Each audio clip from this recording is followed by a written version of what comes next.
Hello, salut, c'est Matt de Digital Leadership. J'espère que tu vas bien et que tu as la pêche. Aujourd'hui, je vais te parler de 3 erreurs que tu dois absolument éviter lorsque tu crées le contenu de ton webinaire si tu veux vendre pendant et après cet événement. Alors, les webinaires, c'est un super format pour démontrer ta crédibilité, partager ton expérience et surtout présenter une offre à plusieurs personnes en même temps et en direct. Donc c'est un super outil. Le problème c'est que forcément si tu en as déjà créé un ou si tu es en train de réfléchir pour travailler sur la création d'un webinaire, tu te rends compte qu'il y a beaucoup de travail. Il y a différentes phases dans le webinaire, donc la promotion du webinaire, la présentation du webinaire en lui-même et puis la phase qui est après le webinaire, donc post-webinaire, dans laquelle tu vas avoir différentes actions marketing à mener pour optimiser tes ventes.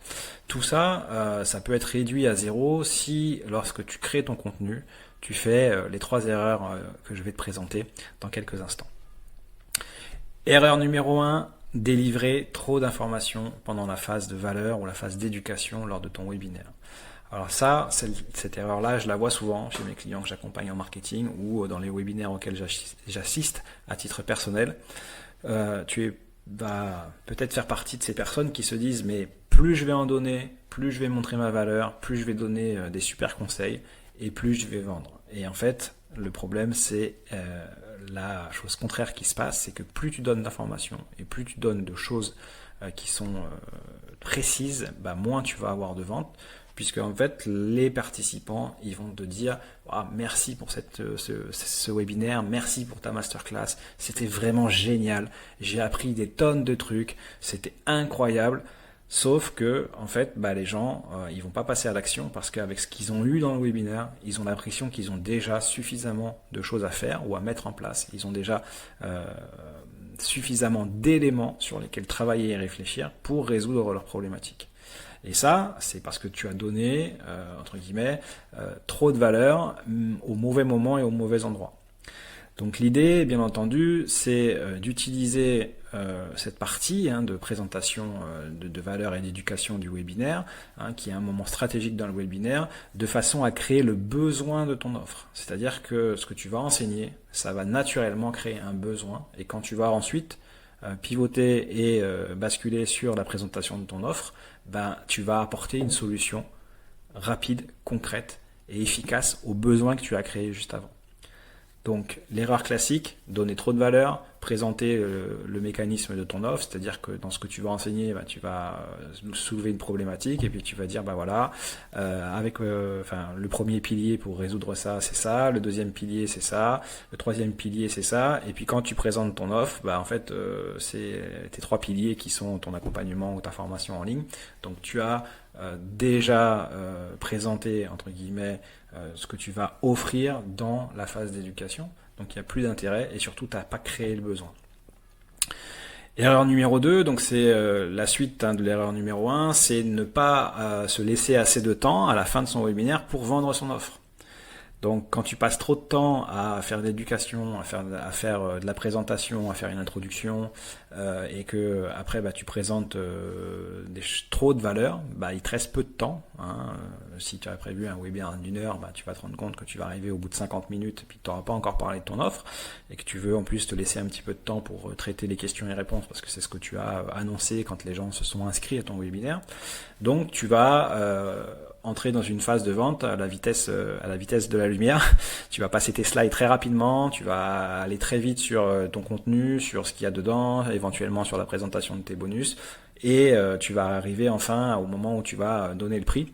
Et là c'est pareil, tu vas pas prendre le temps de construire la valeur de ton offre, de construire le prix, ce que tu vas offrir, et puis tu vas pas non plus du coup prendre le temps de venir traiter les objections potentielles que pourraient avoir les participants. Parce que l'idée, c'est que la création de contenu de ton webinaire, donc tu crées un besoin pour ton offre, et quand tu présentes ton offre, tu présentes pas forcément ligne par ligne tout ce qu'il y a dans ton accompagnement, dans ta formation en ligne. Et ce que tu vas faire, c'est que tu vas présenter des grandes thématiques, et à chaque fois, tu vas venir lever les objections potentielles de tes clients, et tu vas venir présenter les bénéfices que vont apporter cette partie de ton programme ou de ta formation.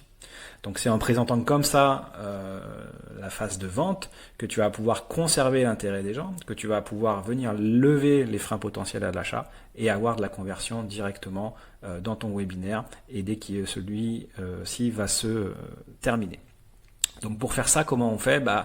On ne fait pas la troisième erreur qui est une erreur courante, c'est-à-dire de créer de l'urgence et de la rareté, puisque c'est deux leviers psychologiques qui sont très importants. Et il ne faut pas oublier que les gens, ils se sont inscrits, ils ont passé 1 heure ou 1 heure et demie avec toi, ils ont appris à te découvrir, ils ont compris ce que tu présentais, tu as soulevé une problématique, tu as généralement présenté un autre angle de vue, donc tu leur as donné matière à réfléchir sur l'émergence de leur vraie problématique et tu leur proposes une solution pour résoudre cette problématique. Là, l'idée, c'est de faire quelque chose qui soit exceptionnel ou qui soit spécifique, mais qui soit limité dans le temps. Parce que ce que tu veux, c'est que les gens s'inscrivent et idéalement qu'ils s'inscrivent dans le webinaire. Ça veut dire que à partir du moment où tu vas commencer à présenter ton offre et avant de traiter la partie questions-réponses, tu peux très bien dire, voilà, pour vous remercier d'être présent et d'avoir assisté à cette présentation jusqu'à maintenant, pour les personnes qui sont intéressées, pendant les 15 minutes qui viennent, j'offre quelque chose de spécifique. Et donc là, tu peux par exemple faire un bonus spécifique. Donc si tu fais une offre d'accompagnement en groupe, par exemple, tu peux rajouter 1 heure ou deux fois 1 heure de coaching individuel. Ça veut dire que tu vas rajouter beaucoup de valeur à ton offre, simplement pour remercier les personnes d'être là et les inciter à s'inscrire dans le webinaire. Où tu vas pouvoir par exemple ouvrir un plan de paiement en plusieurs fois, spécial pour les gens qui sont là. Voilà ce que je vous propose pour ceux qui sont là et qui ont vraiment envie de rejoindre le webinaire, mais qui auraient une trésor limitée. Pendant les 15 minutes, pour ceux qui sont vraiment prêts à faire l'effort, je vous propose de payer la formation ou l'accompagnement, par exemple en 3 fois ou en 5 fois, enfin peu importe. Après ça, c'est toi qui vois comment tu fais, mais tu as compris le mécanisme. Donc de l'urgence, de la rareté. Ça dure un quart d'heure, c'est pendant le webinaire, les gens qui s'inscrivent de temps en temps, tu les relances. Voilà, si déjà je vois qu'il y a des gens qui se sont inscrits, ou si ceux qui sont intéressés, n'hésitez pas à le marquer dans le chat, etc. Et comme ça, tu crées une émotion positive et tu crées une incitation à acheter et rejoindre ton programme. Une fois que tu as terminé donc ton webinaire, pareil, il vient la phase post-webinaire avec le replay. Le replay, c'est pareil, il faut qu'il y ait de l'urgence et qu'il y ait de la rareté. Ça veut dire que ton replay il doit être disponible pour que les gens puissent le revoir pendant 48 ou 72 heures maximum. Et que tu envoies un certain nombre d'emails à ceux qui se sont inscrits et qui ne sont pas venus, des emails qui vont être différents de ceux qui se sont inscrits et qui sont venus à ton webinaire. Là aussi, un petit conseil bonus, fais 2 séquences email différentes, puisque forcément, les gens qui sont venus, qui ont participé et qui vont vouloir revoir le contenu, ils ont été du coup pris dans ta présentation, ils ont compris que tu as fait émerger un besoin, ou il y a quelque chose de nouveau qui est arrivé, et donc ils ont peut-être besoin de revoir un certain nombre de ces éléments-là pour se décider. Les gens qui ne sont pas venus à ton webinaire, ils se sont inscrits, mais ils n'ont pas participé, donc ils n'ont pas vu toute cette phase de création de besoins. Donc forcément, les mails que tu vas envoyer doivent être différents, de façon à ce que ces personnes-là puissent, en injectant un petit peu de curiosité dans tes emails, aller découvrir ce que tu proposes de différent, et ensuite tomber sur ton offre. Et bien forcément, le bonus pour ceux qui étaient présents n'est plus valable pour ceux qui étaient absents. C'est comme ça qu'il faut procéder, parce que la prochaine fois que tu feras un webinaire, si les gens ils se réinscrivent quand ils vont être soumis à la promo ou à l'offre spéciale, ils vont se dire cette fois-ci je la rate pas.